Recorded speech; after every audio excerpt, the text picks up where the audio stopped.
ये जो पहली फिल्म है जहां हमने ख़त्म की थी, वो फिल्म जो है अपने आप में एक कंप्लीट फिल्म थी, वहां ख़त्म हो गई। वो रोल जो है अक्षय जी का जो था, वहां पर अक्षय एंड कतरीना एंड मल्लिका, ये तीनों के रोल वहां ख़त्म हो गए थे। ये फिल्म जब आप देखेंगे तो आपको पता लगेगा कि यहाँ से जो फिल्म शुरू होती है उसमें जो हीरो है वो अक्षय हो ही नहीं सकते थे, इसलिए कि पहली फिल्म में वो थे वो शरीफ से इंसान। इसीलिए जो हम लोगों ने सबने डिसाइड किया कि इसमें जो बेस्ट नज़र आएंगे और इस तरह का रोल जो है वो उसके साथ पूरा इंसाफ कर सकेंगे, वो है जॉन। एंड जॉन ने बहुत ही खूबसूरत काम किया है फिल्म में। और श्रुति यहाँ पर आज मौजूद नहीं है। श्रुति आना चाह रही थी, उसने बहुत कोशिश की, बट उसकी शूटिंग है दुबई में। लेकिन जो नेक्स्ट इंशाल्लाह हम लोग प्रोग्राम रखेंगे उसमें श्रुति, टिम्पल जी, परेश भाई एंड नसीर भाई, ये सारे लोगों को आप मिल पाएंगे।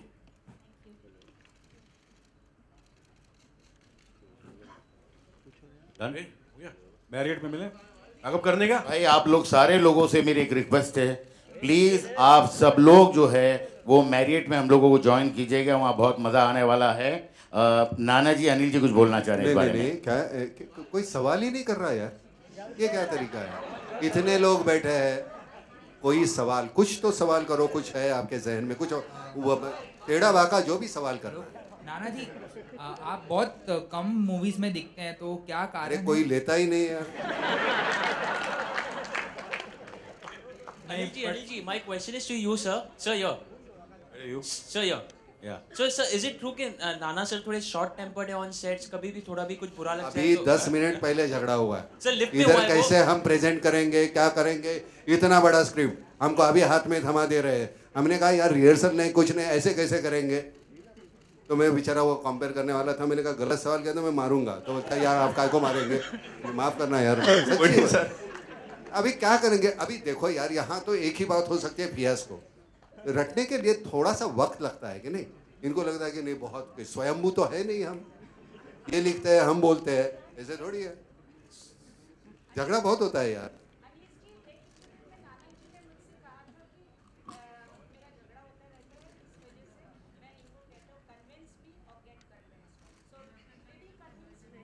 मुझे लगता है, देखिए एक बात बताओ, जहाँ तक एक्टर और डायरेक्टर का ताल्लुक राइटर का होता है, मुझे लगता है इसमें बहुत अच्छी बात है कि भाई या तो कन्विंस हो जाइए या कन्विंस कर दीजिए। क्योंकि एक एक्टर जो बिल्कुल सवाल ही नहीं करता है और सिर्फ काम कर रहा है, तो मुझे ऐसा लगता है कि पता नहीं वो कितना इंटरेस्टेड है फिल्म में काम करने में। लेकिन क्या है कि मुझे ऐसा लगता है कि जो एक्टर्स हैं, इतनी बड़ी फिल्म बनती है जब, तो बहुत सारे एक्टर्स होते हैं और सबके जहनों में अपने सवाल होते हैं और वो होता है। लेकिन मुझे लगता है एज ए राइटर डायरेक्टर, अगर आपने मेहनत की है स्क्रिप्ट पे और अगर आपने उस फिल्म को जिया है और उस फिल्म को सोचा है और अगर आप क्लियर हैं, तो मुझे लगता है उतनी तकलीफ होती नहीं है। इसलिए कि लास्ट में मामला यही है कि जो ये होता है, जो डिस्कशन, वो सिर्फ इसलिए होता है कि किस तरह हम जो मेहनत कर रहे हैं वो और अच्छी हो। तो वो जो रिएक्शन होते हैं उनके, वो पॉजिटिव होते हैं। तो अगर आपको एज ए राइटर डायरेक्टर ये पता है कि आप क्या फिल्म बना रहे हैं, तो मुझे लगता है कि वो क्लियर हो जाता है और कोई ऐसी कन्फ्यूजन नहीं होती। नहीं, एक थोड़ी सी बात ऐसी होती है कि इनको हम हमेशा कहते हैं कि भाई सीन ज़रा थोड़ी जल्दी दे देना, ताकि वो जहन में रह जाए। ये रात को लाके वो हमारे होटल के इधर से अंदर से सरका देते थे रात को 3 बजे, इनको 2 बजे सूझने लगता है। नहीं, मुझे बोलने दो। अब ये चाहते हैं कि हम दूसरे दिन करें। एक एक्टर करके इनसिक्योरिटी भी होती है, यार इसको क्यों इतनी अच्छी लाइनें दी है, मुझे क्यों दी, ऐसे होता है ना, ऐसे थोड़ी बोले चलेगा। तो डिस्कशन उसके ऊपर भी होता है, यार मेरी पंच लाइन क्यों नहीं, इसकी क्यों है, इसकी क्यों है, मेरी क्यों नहीं, तो उसके ऊपर बहस ज्यादा होती है। अनिल सर, मैंने नाना जी को बताया भी था, क्या है कि स्क्रिप्ट जो है वो लिखी होती है, सीन्स लिखे होते हैं, बट मुझे लगता है कि एक जो सिर्फ डायरेक्टर होता है वो एक बाइंड स्क्रिप्ट को जो है वो एक चीज़ मानकर वो शूट कर सकता है। लेकिन जब एक राइटर आप होते हैं तो आपके साथ एक एडवांटेज भी होता है, डिसएडवांटेज भी ये होता है कि आपको जब सुबह शूट करना है तो रात को बहुत सारी चीज़ें समझ में आनी शुरू होती है, और अच्छा खासा जो लिखा हुआ सीन है जिसको लोगों ने सुना है और बहुत वाह किया है, वही रात को ऐसा लगता है कि नहीं इसमें भी बहुत कमियां हैं। तो वो एक दुश्वारी है। ये एडवांटेज आपका है, डिसएडवांटेज हमारा है। अनिल सर, फिर से मजनू भाई बनना कितना एक्साइटमेंट रहा, कितना अच्छा लगा, और बार बार आप अड़ंगा क्यों लगाते हैं जॉन को और इनके बीच में? देखिए, एक तो अच्छा इसलिए लगा क्योंकि 7 साल के बाद मैं कर रहा था। कोई भी कैरेक्टर हो, कोई भी रोल हो, हर साल मैं करूँगा तो आपको भी बोर करूँगा और ख़ुद भी बोर हो जाऊँगा। तो काफ़ी अरसे के बाद ये रोल जब करने का मौका मिला और अनीस साहब डायरेक्ट कर रहे हैं, फिरोज़ साहब प्रोड्यूस कर रहे हैं और नाना साहब के साथ मुझे काम करने का मौका मिल रहा है। देखिए, जब तक फिल्म में जब अच्छे कलाकार होते हैं साथ में, जॉन साहब हैं, परेश हैं, नसीर है, तो करने का मज़ा ही कुछ और होता है। तो मजनू भाई का जो है, ये पूरा जो माहौल है इस फिल्म का, उसमें जो करने का मुझे लगता है कि मैं बहुत ही खुशनसीब हूँ कि इतने बड़े फनकारों के साथ मुझे ये कैरेक्टर करने को मिला है। मैं अकेला अगर सॉलिट्यूड या अकेले में ये मजनू भाई करूँगा तो मजनू भाई जो है एकदम फ्लैट हो जाएंगे। तो मुझे ऐसा लगता है कि ये जिस तरह लिखा गया है, और जैसे कि नाना साहब हमेशा कहते हैं कि मजनू के बिना उदय नहीं, उदय के बिना मजनू नहीं। John yes, Nana sir is saying something. नहीं, एक ही सिक्के के दो पहलू है, इधर उधर वैसे है ये दोनों कैरेक्टर। तो कर जॉन, आपकी बॉन्डिंग ऑन सेट्स किससे अच्छी थी, मजनू भाई के साथ या उदय भाई के साथ? दोनों के साथ, तीनों के साथ। घुंघरू भी थे वहाँ पे। I think the bonding was fabulous. जो एनर्जी था सेट पे, एटलीस्ट मैं कह सकता हूँ अपने एक्सपीरियंस के साथ कि it was absolutely positive, fantastic. Anees ji मेरा आपसे सवाल है। अनीस जी, नसीर साहब का जो कैरेक्टर है वांटेड भाई, क्या ये रिप्लेसमेंट है आरडीएक्स कैरेक्टर जो वेलकम में फिरोज खान साहब ने किया था? एक मिनट, फिरोज खान साहब को नो वन कैन रिप्लेस, ऐसे मत बोलो। वो भी पहले कहा फिरोज खान साहब वो खान साहब बच्चों के जैसा हमें ट्रीट करते थे, लेकिन ये कैरेक्टर अगर खान साहब होते तो शायद खान साहब ही करते, मतलब मैं कह देता हूँ। लेकिन नसीर उतने ही कैलिबर का, उतना ही ग्रेट, और उसकी वजह से नसीर इस फिल्म में है, लेकिन खान साहब की रिप्लेसमेंट नहीं। Ankita, my question is for you here. Not only is this your first film, but you are with so many stalwarts in a branded franchise. Why did you select this as your first film? And how confident or how scared were you? I was definitely very scared, but mic नजदीक please. मुझे कि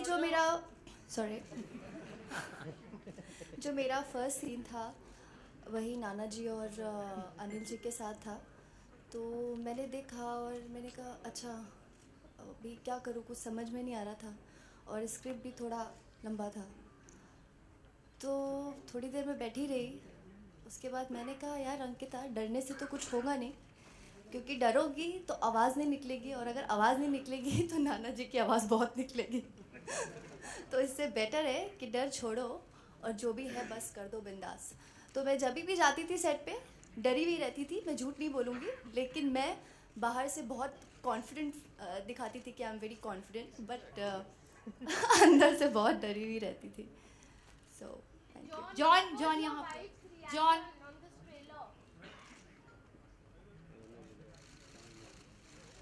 हाँ जी। Ankita, sorry. John यहाँ पर, यहाँ आपके लिए जी। John, I have 2 questions for you. Firstly, if correct me if I'm wrong, Madras cafe के बाद ये आपकी 2 साल बाद ये पहली रिलीज वेलकम बैक होने वाली है, तो इतना वक्त क्यों लगा? मतलब कि आपको अच्छी स्क्रिप्ट्स नहीं मिल रही थी या फिर क्या वजह थी सिल्वर स्क्रीन से इतनी दूरी बनाए रखने की? और दूसरी बात, ये फिल्म कितनी ज़्यादा इंपॉर्टेंट है, क्योंकि मद्रास कैफे क्रिटिकली बहुत अप्रिशिएट किया गया था आपका परफॉर्मेंस, बट बॉक्स ऑफिस पर उतना कमाल नहीं कर पाई थी। वो आपको किसने कहा? Reports. I think every film is important, लेकिन मैं एक फिल्म पे इतना स्ट्रेस नहीं करता हूँ कि ये फिल्म अगर चले ना चले कुछ होगा। आई थिंक वो आप लोग का काम है, मेरा नहीं। एंड मेरा काम है परफॉर्म करना है, and that's what I am meant to do. मैं फिल्म्स बनाता हूँ and I enjoy doing it. 2 साल, 1 साल, 3 साल मेरे लिए कुछ फ़र्क नहीं पड़ता है। I am not insecure, I can wait.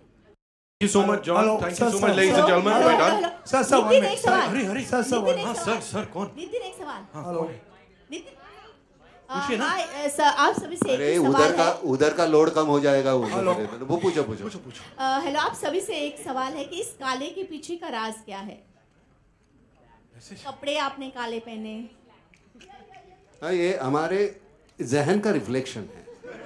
दिल के भी हम काले हैं और कपड़े भी काले। हेलो हेलो हेलो अनिल, आप बताएं। अजय, आप बताएं काले के पीछे का राज। I think because I think black is, all of us, it's a favorite color. I love black, I think. And, I think black is something which everybody looks good and cool. That's the reason I feel. Hello sir, yo sir Anu Malik ji, Anu Malik ji. Anu sir, सवाल आपके लिए। Ramesh Rao from Blockbuster. इधर है। अनु जी इधर इधर। Left में sir. हाँ बोलिए बोलिए। Sir how are you? Good good. Sir what is your contribution to such a action movie? आपने किस तरह गाने और कैसे क्या किए? देखिए, there are multiple composers in this film, और Feroz and Anis are very very special to me, and मेरी contribution ये है कि now जो मेरा गाना छुपा के रखा है वो गाना आएगा तो बड़ा हंगामा होगा। और साथ साथ there is some interesting news I would like to share that this is the first time in his career I don't think I've ever heard John Abraham sing. मैंने John Abraham से भी ये गाना गवाया है, which I think is going to be one of the big highlights of this film, and that is my contribution, Mr. Blockbuster. Thank you. Okay, one आखिरी सवाल। नाना देवी सज्जन। पिछली film में आपके साथ मल्लिका शेरावत थे, उनके साथ रोमांस करना ज्यादा एक्साइटिंग था कि न्यू कमर के साथ?